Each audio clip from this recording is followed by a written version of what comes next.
നമസ്കാരം, ഞാൻ അഡ്വക്കേറ്റ് വീണ ഗിരീഷ്.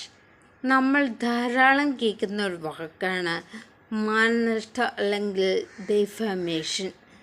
ചാനൽ ചർച്ചകളിലും സാമൂഹ്യ മാധ്യമങ്ങളിലും നിറഞ്ഞു നിൽക്കുന്ന ഈ മാനനഷ്ടം അല്ലെങ്കിൽ ഡിഫാമേഷൻ എന്താണ്? ഒരാളുടെ റെപ്യൂട്ടേഷനെ അപകീർത്തിപ്പെടുത്തുന്ന വിധത്തിൽ വാക്കാലോ എഴുത്താലോ ഇനിയും പ്രസിദ്ധീകരിച്ചോ നൽകുന്ന പ്രവൃത്തിയാണിത്. ഡിഫെയിം എന്ന വാക്കിൽ നിന്നാണ് ഇത് രൂപപ്പെട്ടത്. ഇതൊരു ക്രിമിനൽ കേസായിട്ടും സിവിൽ റോങ്ങായിട്ടും കണക്കാക്കാം.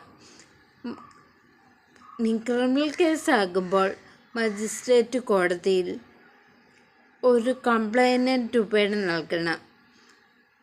സിവിൽ നേച്ചറുള്ളതാകുമ്പോൾ വക്കീൽ നോട്ടീസ് നഷ്ടപരിഹാരം ആവശ്യപ്പെട്ടുകൊണ്ട് കിട്ടുമ്പോൾ സിവിൽ നേച്ചറാണെന്ന് മനസ്സിലാക്കാം.